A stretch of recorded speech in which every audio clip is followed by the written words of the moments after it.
Hey. Welcome back to the Only Chip in the Cookie podcast. I'm your host. No, wait. I am your guy, Larry from Iowa. I'm not technically hosting you, right? I mean, technically, aren't I coming into your home, right? So you're kind of like hosting me. Like, let's just be friends, okay? There is no host. It's just your guy, Larry from Iowa.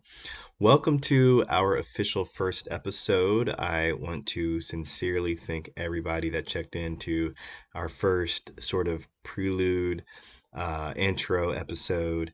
Thank you so much for tuning in and for giving us a chance. Appreciate you guys. And, it was maybe for some of you guys listening, it was a little bit, tough kind of thinking through some of our feelings right now about the George Floyd situation and Black Lives Matter and all that. But, hopefully we were able to connect and you were able to see that, a lot of us have the same feelings all throughout the country. So shout out to everybody that had a chance to listen to that episode. And if you haven't yet, I would encourage you to please find that episode. Again, it's the Only Chip in the Cookie podcast. Right now, we are on Spotify, Google Podcasts, several others. We should be on Apple and the rest of the gang within the next few days or so. So, again, if you haven't listened to it, please check it out. Also, we do have some merch available. I'm not going to say the name of the website yet because I am going to change it later, but I will have a link to it in the description of this episode. So please check it out. And we appreciate any support that you guys can all provide to the podcast.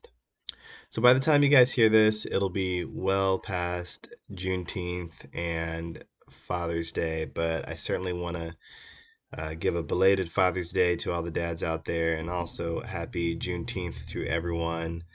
My family, we happen to celebrate both. I am a dad, and I'm black. so we had a good time celebrating both holidays. I didn't see my dad. He's a strict social distancer, and hey, I'm not hating on that. So, but we did have we're kind of we're a texting family. So we didn't hear each other's voices, but we definitely texted a little bit over Father's Day. I don't have any grandfathers. They've both passed on. So what up, brother man and Alfie? I know you guys are watching over me in heaven. So again, happy belated Father's Day to all the dads out there. It's super important. So, and I'm not recording from my usual spot. I'm actually recording from my bedroom. And speaking of fathers and kids, if you hear some noises in the background, it's my my crazy family. So here's a fact. My wife and I have 5 children. So yeah. I want to make a quick note about Juneteenth. And, I loved it how this year, wow, I've never seen so much support, so much acknowledgement go towards Juneteenth. I'm not going to lie to you guys and act like I've known about Juneteenth my whole life, because the fact is, maybe about a year or so prior to that Blackish episode, was the first time that I had ever heard of Juneteenth.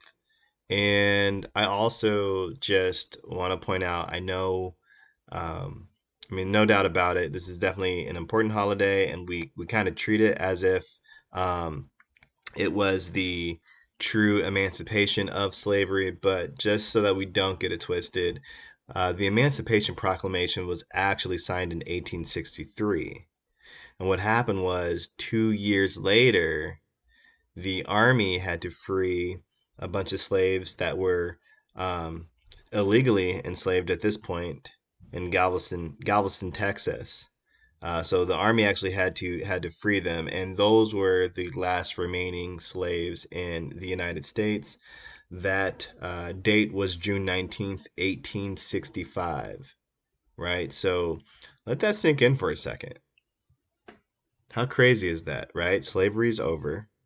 It's done. The unlock the chains and figure something out. Not that they had, much resources, but imagine slavery being over, and then you are not only working for free for 2 whole years, but also being subjected to everything else that comes with slavery, right? Um, so it's crazy. So Juneteenth is really a big deal, and I'm glad that it's getting more attention. So shout out Juneteenth, shout out Black History. As we all know, Black history is American history. I want to big up the Black Lives Matter movement. They're making a huge impact all over the country, and I specifically want to point out the influence that they're having in my home state of Iowa. Iowa is about is about like how you'd imagine, white on white on white on white. Uh, it's a decent sized state, but population wise, Iowa has about 3.1 million people, and of the total state population, we have about a 4% black population. So, but back to Black Lives Matter. Through their hard work and organizing and efforts, they've already influenced change. In our capital city of Des Moines, recently an ordinance was signed to ban racial profiling, and that's the details of that particular ordinance itself are somewhat controversial. Some feel that it's perhaps not strong enough, not cohesive enough. Um, but I will chalk it up to a step in the right direction, right? But we, of course, need to do more. Um, but again, I'm just really impressed by really by the whole movement. I can't say that I'd ever imagined a day that our Republican governor Kim Reynolds would actually give the movement the time of day.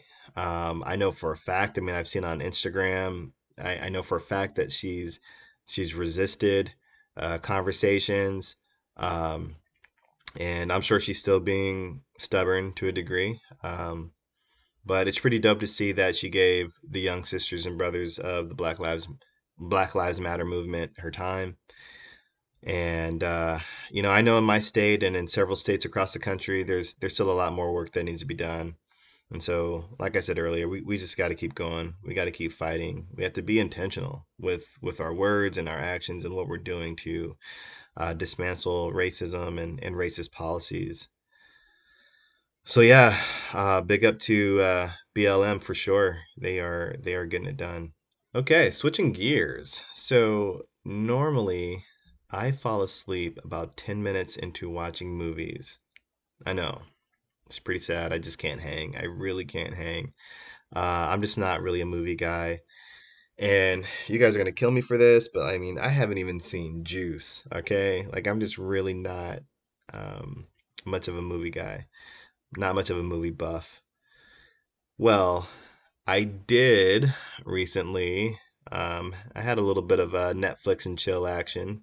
I watched Spike Lee's The Five Bloods on Saturday, the day after Juneteenth, and I actually stayed awake for the whole entire movie. No lie, it is an excellent film, and I'm not going to give anything away, but the show is about four veterans, black veterans who served together in the Vietnam War. The four soldiers, along with another really awesome soldier that was killed in action, played by Chadwick Boseman. They buried a treasure in the middle of the jungle in Vietnam during the war. So now, decades later, the men reunite in Vietnam to try to find the treasure.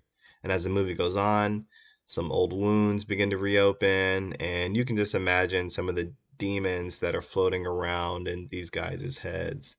What I really like about the movie though was not only was the storyline unique and there were plenty of twists and turns in the movie, but like most Spike Lee films, there's a lot of history embedded in the film as well.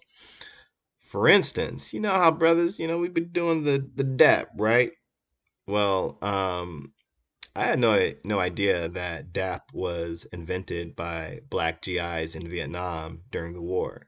Did you guys know that? Did you know that DAP is actually an acronym for Dignity and Pride? Again, I had no idea. And man, the daps that they have in that movie, I'm like, what? How in the heck did these guys remember these handshakes? I mean, these are like those LeBron James style daps. So my Laker fans know what I'm talking about here.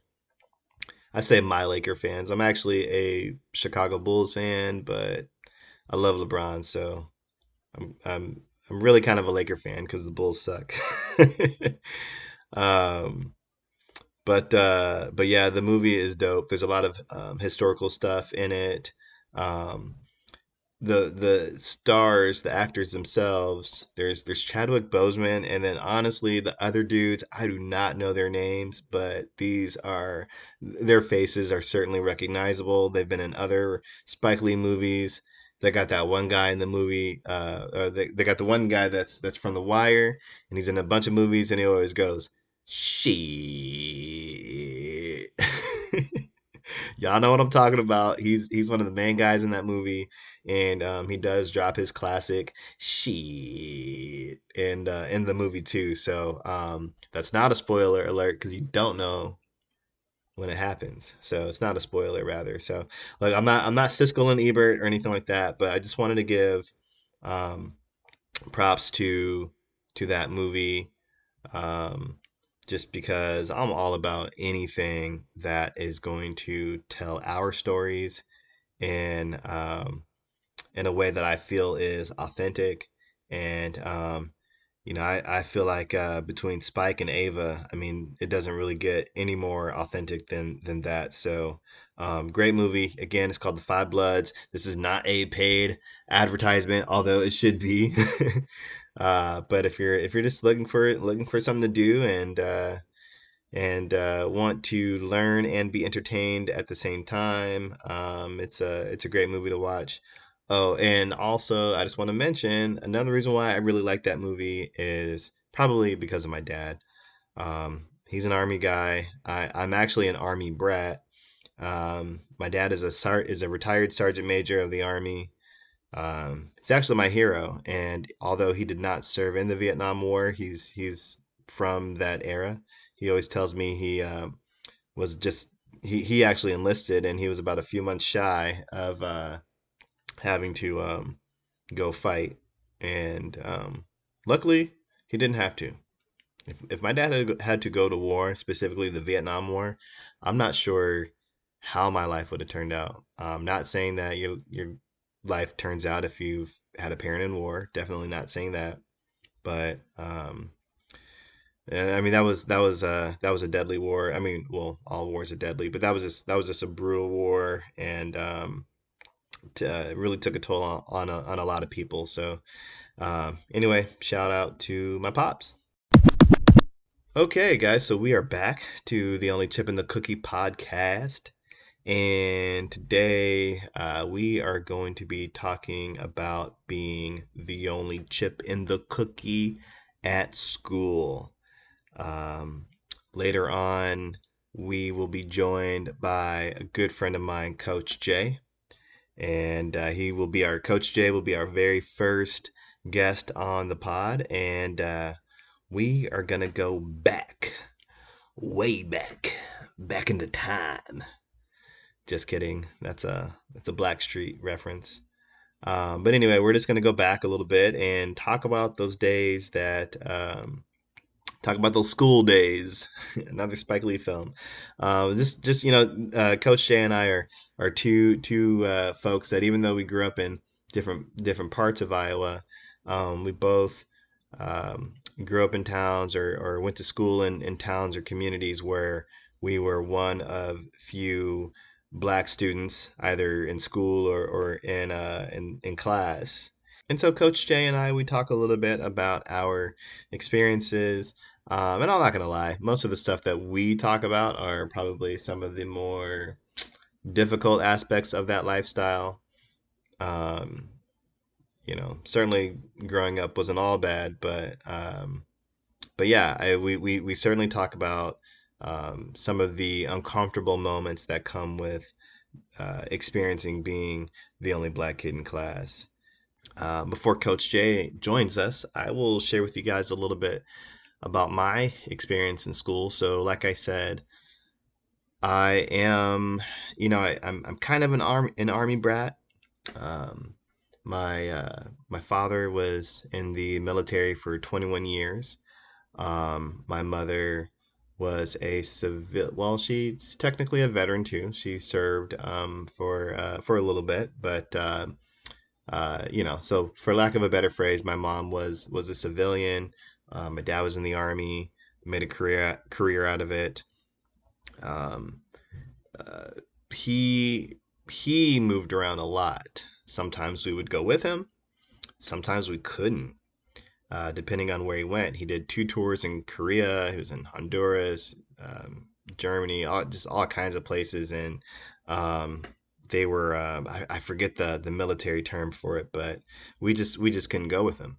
So when we could not be with my father, we would come back to Iowa, where my mother is from, and depending on what apartment complex we rented or where we landed, um, I was either going to the suburb school, which AKA all white, or we would live in a school district that belonged to uh, the city of Des Moines, so the Des Moines Public Schools, and those experiences um, actually provided a lot of diversity as far as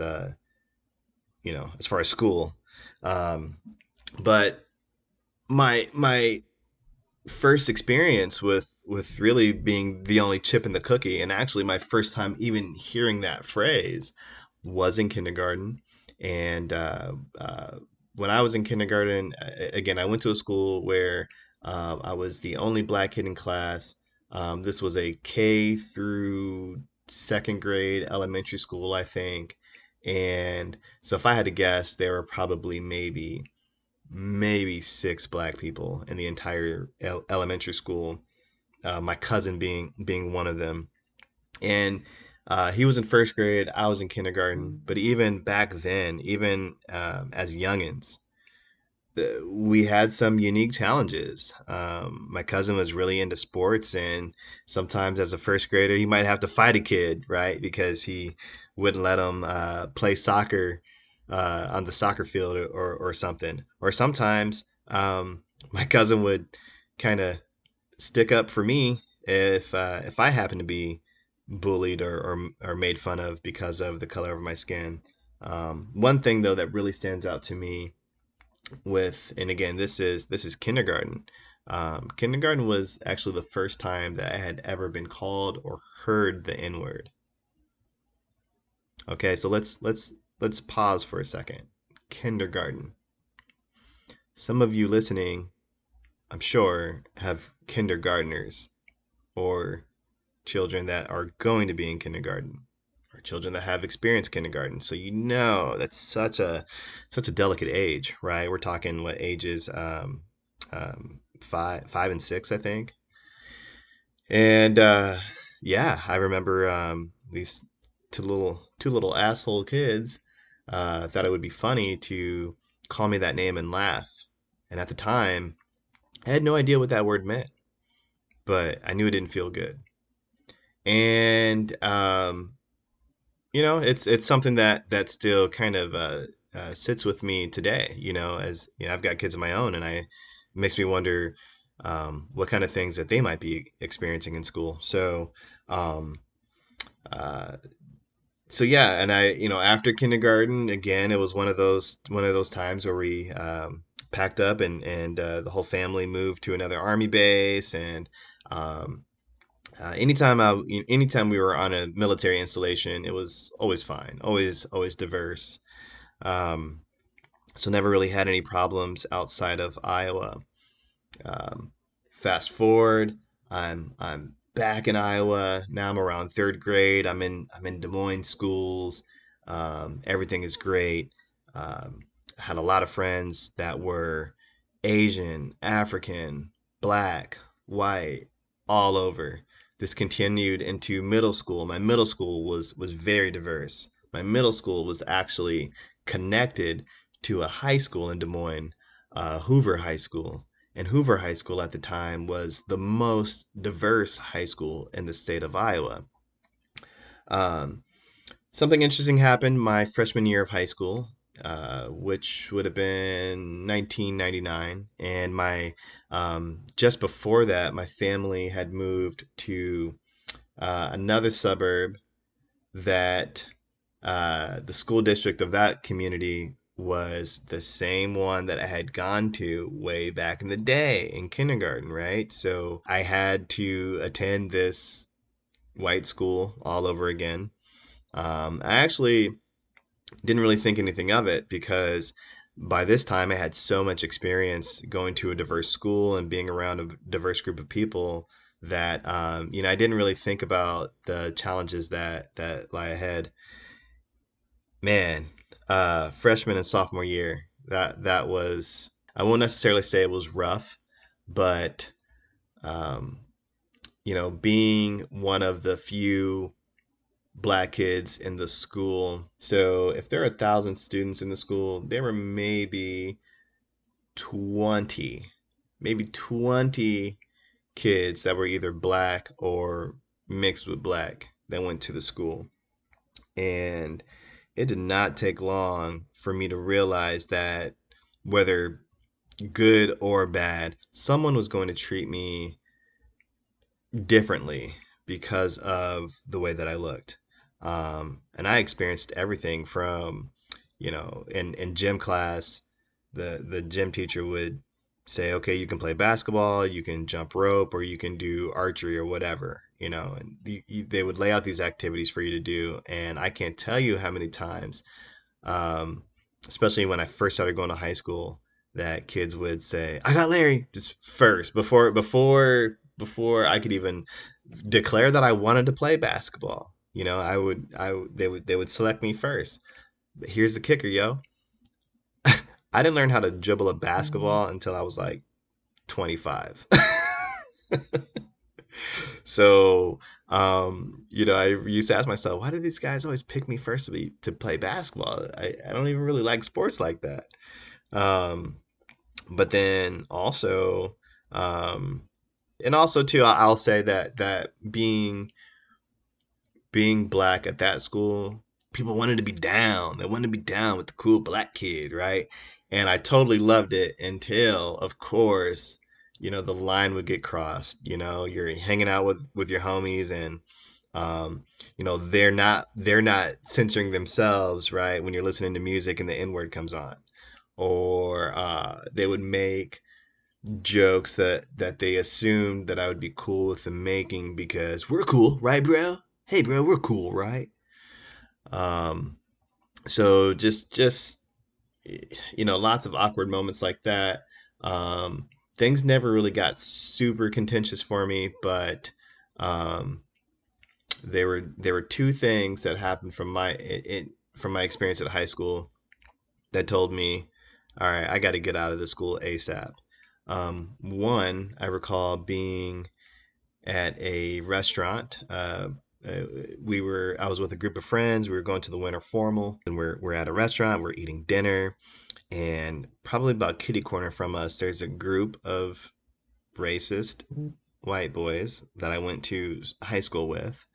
That someone yelled, "Hey, Larry!"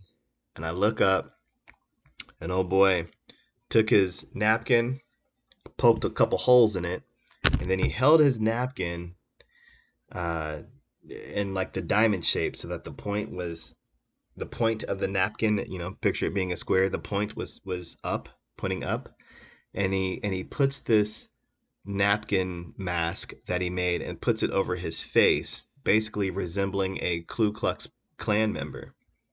And this person did it um, in front of the whole entire restaurant, and in front of my group of friends. And there were 6 of us at the time. It was my date happened to be a black person, and we were with 4 other white people, and it was just a total buzzkill. I remember it sucked, and I remember I just kind of sat there and just kind of rolled my eyes and ignored it. But looking back, honestly, part of me wishes I would have stood up and decked dude in the face. I didn't do that, and we all know if I would have done that, that probably could have altered my life forever in a not so positive way.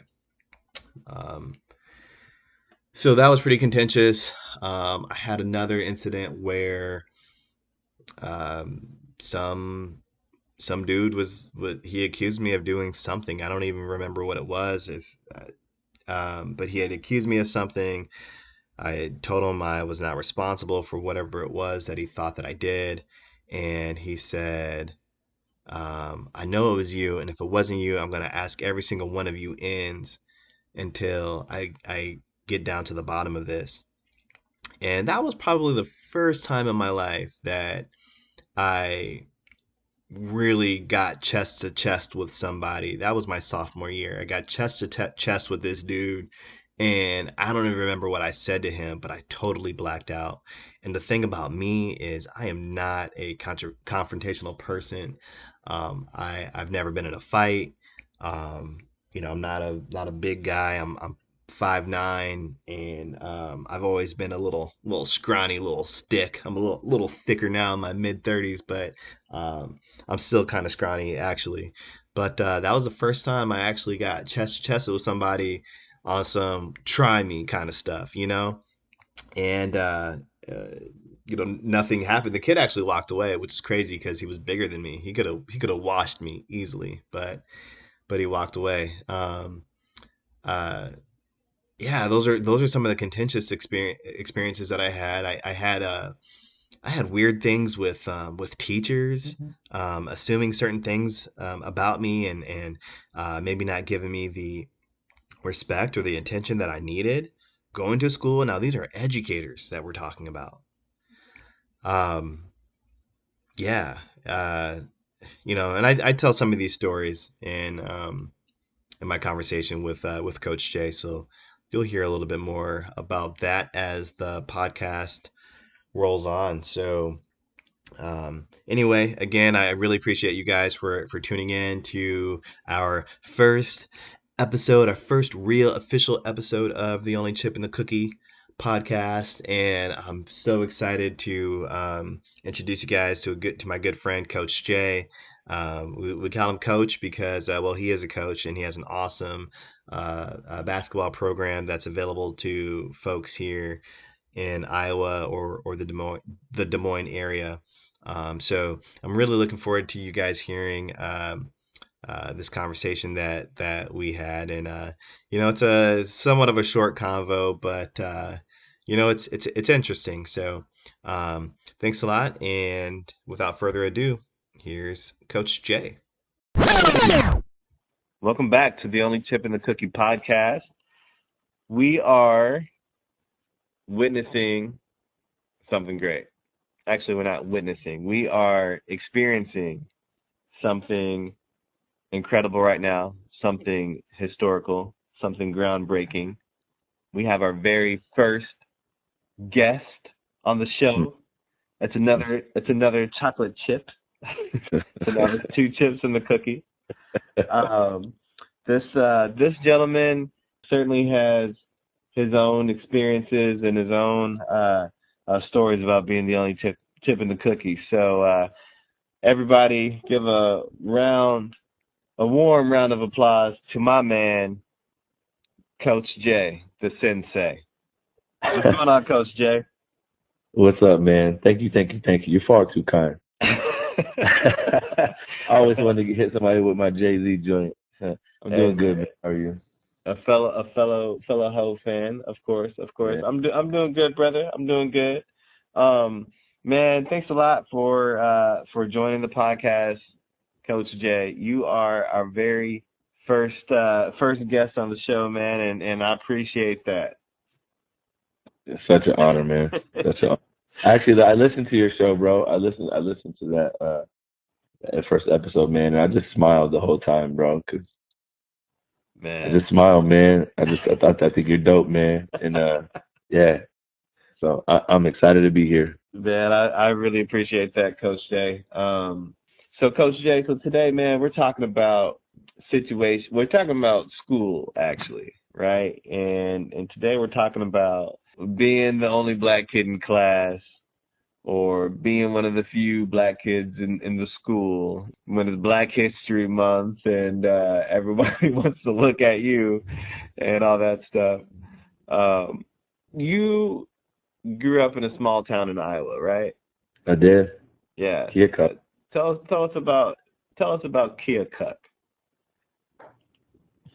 Man, Keokuk is man, it's a little more diverse than people think. Yeah. But not enough. Mm-hmm.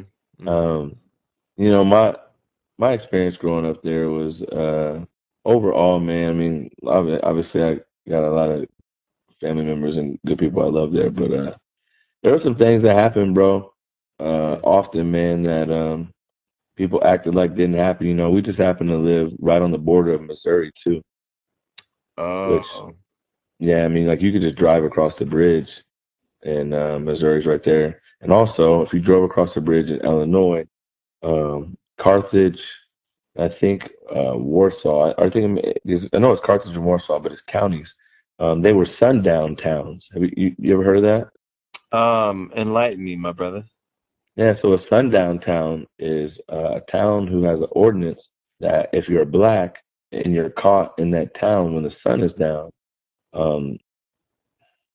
you could be arrested, you could be harmed, whatever it is. Wow. No black ass better not be in that town when the sun down. And I think Carthage, it was 2008 when that was finally removed. And maybe and see, I didn't know that back then. I didn't know what a sundown town was. I figured it out as an adult. What the story was back then, for like that was told to us, like black kids by our families. Yeah. Don't have y'all's ass over there after dark. Right. Like get y'all's ass home. Right. Like, get on home, man. Like, so you can't be over there. That's crazy. Yeah. That's crazy. You know what, man? I had a feeling you were gonna say something like that with sundown. Yeah. Man. So, did you ever have any tense moments in school because you were so close to communities that had those types of reputations? Oh yeah, man. Yeah, absolutely. I mean, there were kids in our school who were blatantly racist, and some of them's parents had a lot of influence within our schools or within our communities. Wow. So, you know, and when that happens, bro, you kind of feel helpless. To one day, I mean, that's one part of it, to one day walking out of school and my cousin's car has nigger spray painted all over it and the windows busted. Dang. Yeah. Now, this is probably a dumbass statement to make, but I don't know what he had done or if he had done anything, but why nigger? Like, right. why? Yeah. Why all that, man? Right. Yeah. I mean, it's crazy how people can just let that fly so freely. It's like, wow.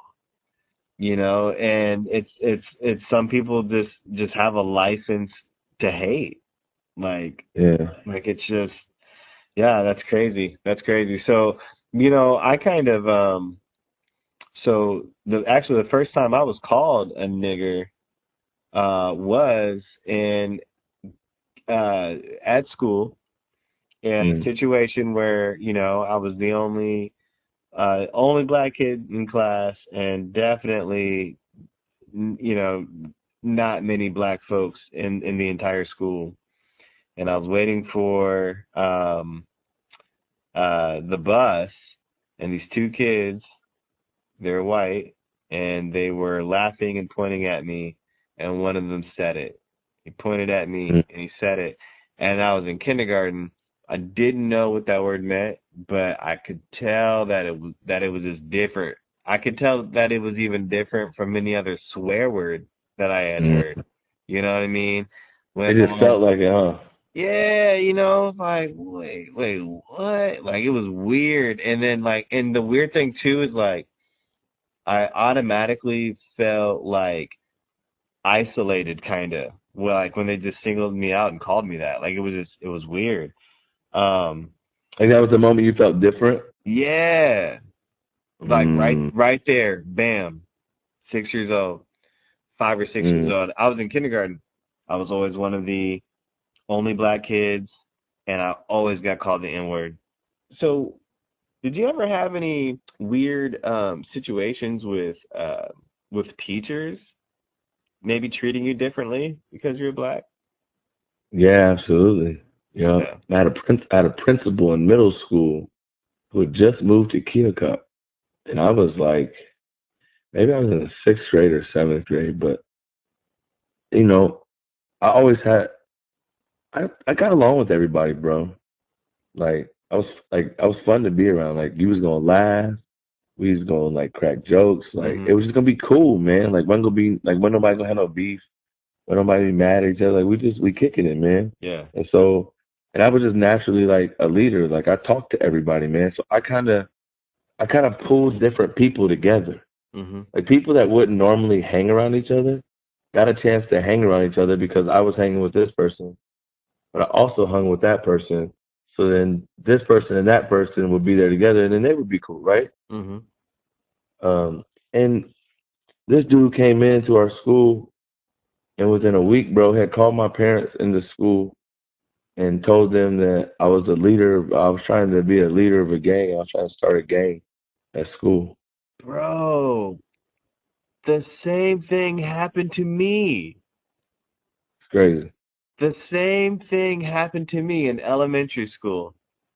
It was the same thing. It was me, and I was unifying, like it started with me, an Asian boy, and a white boy, right?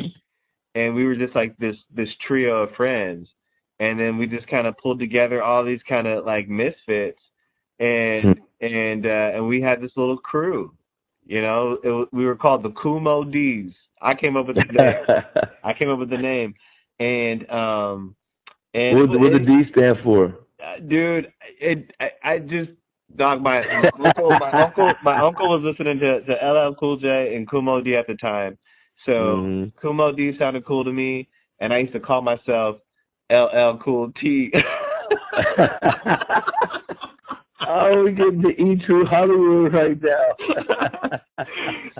No, but dude, one time, man, I'll never forget, man. I was in 5th grade, and I got pulled in from recess, and the freaking, not even my 5th grade teacher, but the other 5th grade teacher freaking reamed my ass and said something about, you know, I heard you have a gang. Tell me about your gang. Is there an initiation? And I'm like, what are you talking about? I'm like, you know. Yeah, we all got on Puma and Cadillac sweatsuits. Yeah, right. You know, we were the Kangos. Yeah. And blue blocker shades. Right, man.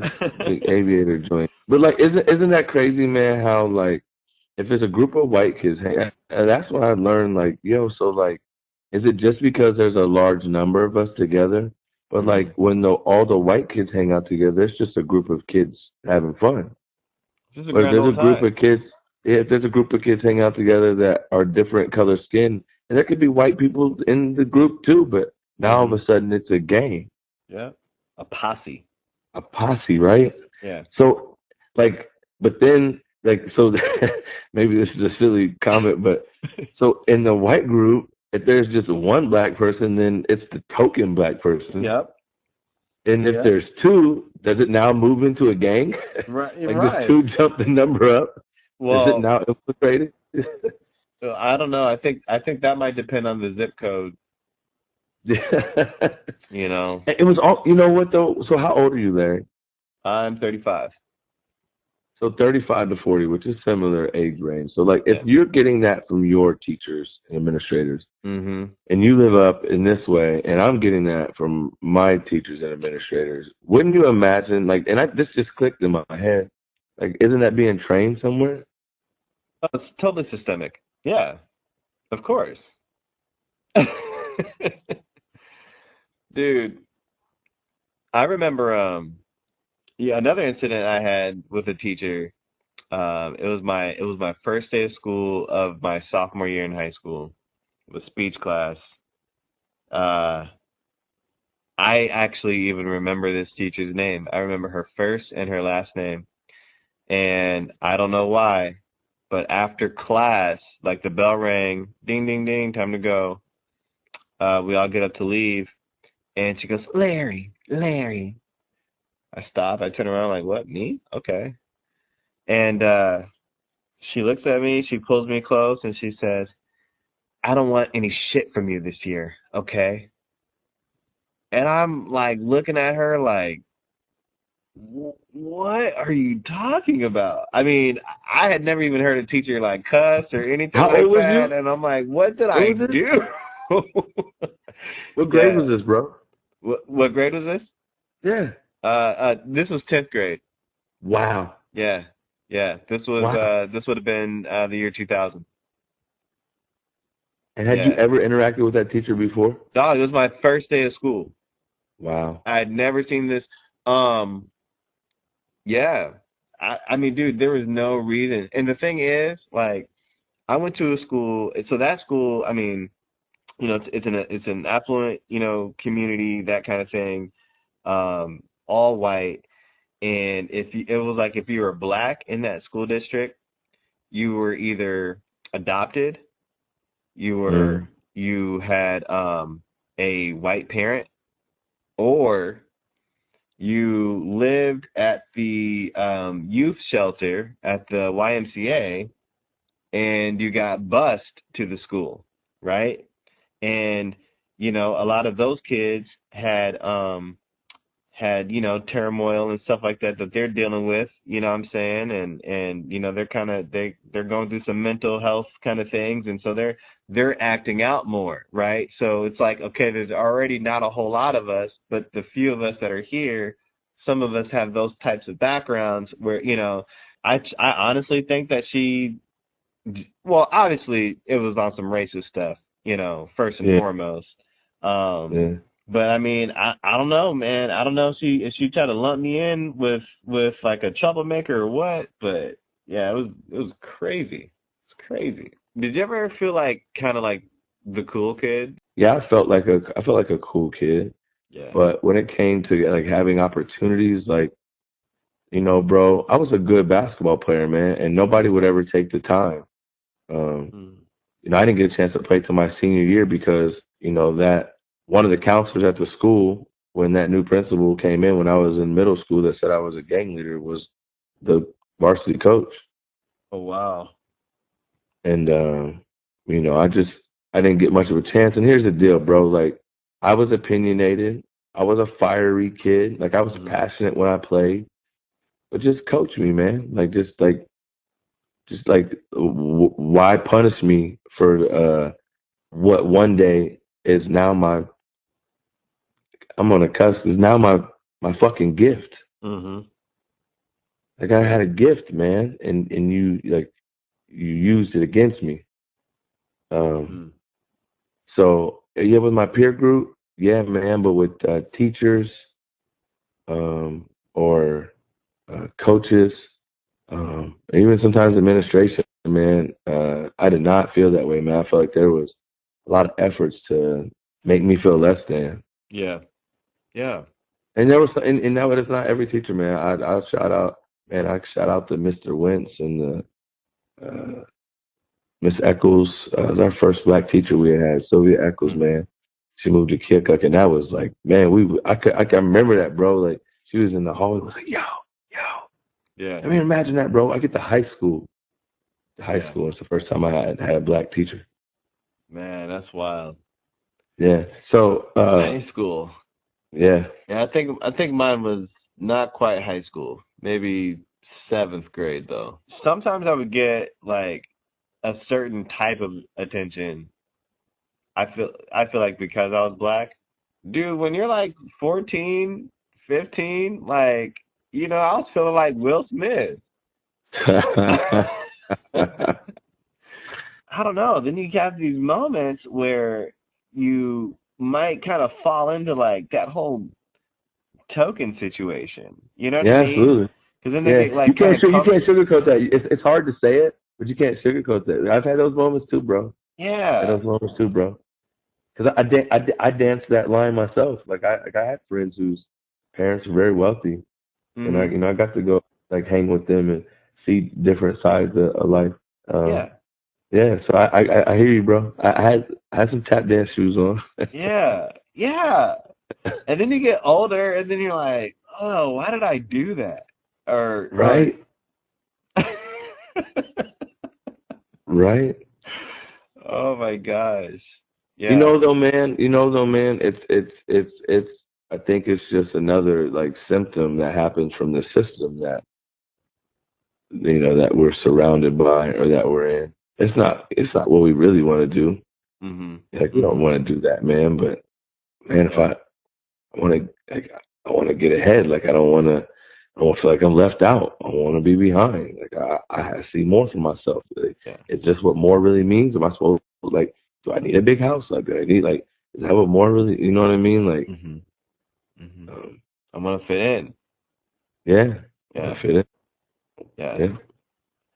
Man, yeah, that's crazy. It's crazy how when you are kind of in those situations, like how you have like this dual consciousness. You know what I mean? It's like of course you feel more comfortable being yourself, but you're aware of things that you can do that'll either what's the word I'm looking for? You want to be yourself, but at the same time you adjust your maybe your mannerisms or your tolerance levels for certain things. To well, you're only doing that if you're trying to like world. Huh? Yeah, you're trying to gain something. Yeah. Yeah, Oh my goodness. So tell me, what does a young brother that's living in a town with not a whole lot of brothers, what does he do for fun? You were into basketball, obviously. Yeah. Tell me about basketball, man. How's it in the game? Man, it just is. Man, I've always had a ball in my hands, bro. Yeah. From jumping up from making rolling up socks and shooting in a Nerf hoop because I lost my Nerf ball, or like I had, those balls you get bored and you start plucking the little foam out of them. So I'd tear my ball up and I had to use socks or whatever to finally being able to hit the door frame. My house was always the spot, bro. Whenever anybody came to my house, we played basketball. Like I had the back then it was a 7-foot jammer. It was a Dr. J, like 7-foot hoop. And this was like space age back then, bro. And everybody used to come to the house on the side of the yard, and we would play. And then one day my aunt, she broke it. She was out there, everybody was drinking, having fun, and she like went to dunk it, and it like broke the pole. So I ended up fixing it with duct tape because I wanted to get rid of that joint. Finally, we got one of those like real hoops that had the wheels on it that you can like push in and pull out. Yep. And the garage was in the alley, so we put just enough water in it so it wouldn't tip over. Right. And then we would pull it halfway up the alley, bring it around half of the block to the street to the front of the house. We move the cars, and we would get it in, bro. we'd get it in, man. We'd lower the hoop, we'd play some dunk games, and we'd raise it and play some real games. So basketball's always been there, man. And usually in the picture was my friend Sean, my friend Craig, and then the other people that there obviously a lot of people kicked it with us, man. It's from Myron to Odell to Jason, Derek, Luke, Adam, Dan. I mean, like it was always somebody else with us, man. We was always kicking it. Yeah. So yeah, and Courtney. then so now obviously as an adult now you've transitioned into the coaching side of things, right? So Yeah. I know a lot of people from around here know you from various coaching endeavors. So you've coached some guys that have played for I know for a fact for some of our state schools. Yeah, absolutely. Yep. Men and women. Yeah. Yeah. On both sides, Yep. absolutely. Yeah, I've been fortunate, man. And it's funny. A lot of people they say, "Man, you helped those kids get there. You did this, you did that." Like, man, to be honest, with athletes like that and people who are dedicated to their craft like that, I end up learning more from those kids, and I think I'm teaching them. Yeah. Yeah. You got great players that come along, man. They all demand something different of you. Yeah. They have their own personalities, and you got to adjust a little bit, man. Mm-hmm. You just try to help them enhance wherever they are. So I've learned so much more from them. Yeah. I peeped the Facebook a little bit earlier today, and I saw this awesome video. And I know later on we're gonna tell people where to find this video, but I saw this awesome video that had a little something to do with your latest endeavor, the dojo ball. Can you tell us a little bit about this? Yeah. So it's called the dojo. I wanted the website to be the dojo, but somebody already had that, so we did the dojo b-ball. Okay, gotcha. That people at least have some context to what it's. Picture the martial arts, kung fu. I think it's more gung fu than kung fu. Mm-hmm. Studio, and there's students in there just fighting the air, just working on how their body moves and their breathing, and mastering those simple movements, man. And there's no focus on who's the greatest right now or who's beating who or any of that stuff, man. It's just complete competition with yourself, and how can you max out who you are in your skill sets, and from that, man, the creative things can kind of happen once you get that base up underneath you. So I wanted to have a place where that can be taught, bro. And it's different. I coach basketball and I do team stuff, I do practice stuff, and I do individual stuff, and I do camp stuff. And this is just going to be a different platform for people to be able to come and just really zone in and focus in on the game and just their skills. So yeah, that's the dojo. And so, is it Coach Jay? Is it youth that you're coaching? Yeah, so youth, middle school, high school, and then I have pros too. I have some pro clients too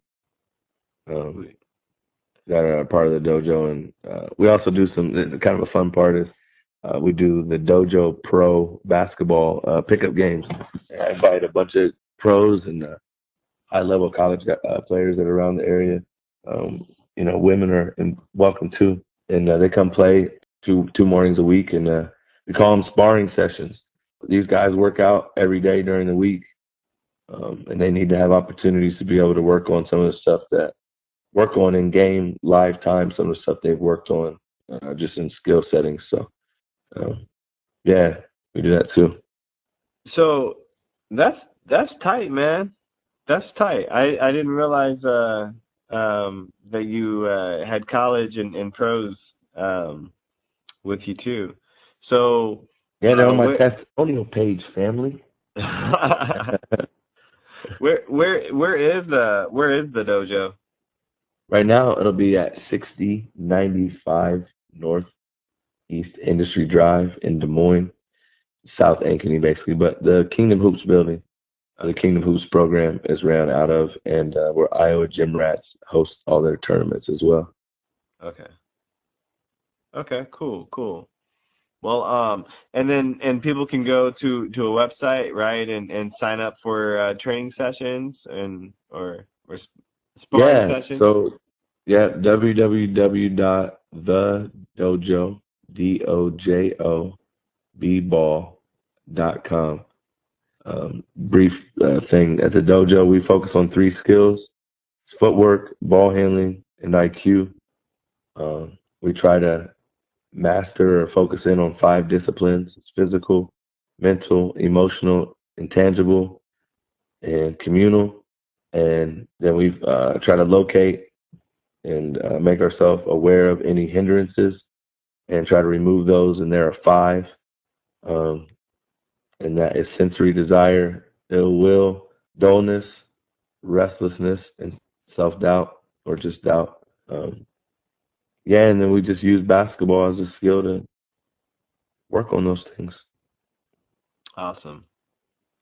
That's dope, man. I went to the website. I went to your Facebook page, man, and your Instagram. Loved what I saw, man. And of course, I've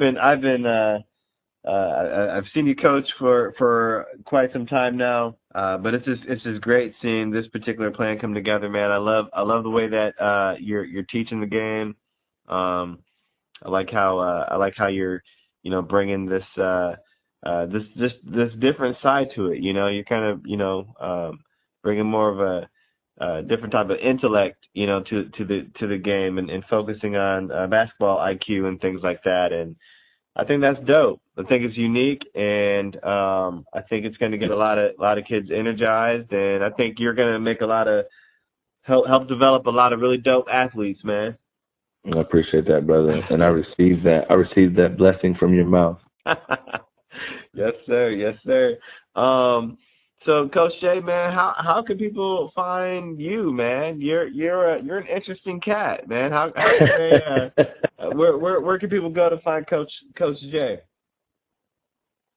Man, I'll be out here, fam. I mean on social media. No, I know. I'll be a silly bro. I'll be out here, fam. On my Paul Blart Mall Cop. No, man. Coach Jay Say, Instagram. I gotta get my Twitter game up, bro. I don't mess with Twitter much, man. I probably should do better. Anyway. Waste of time.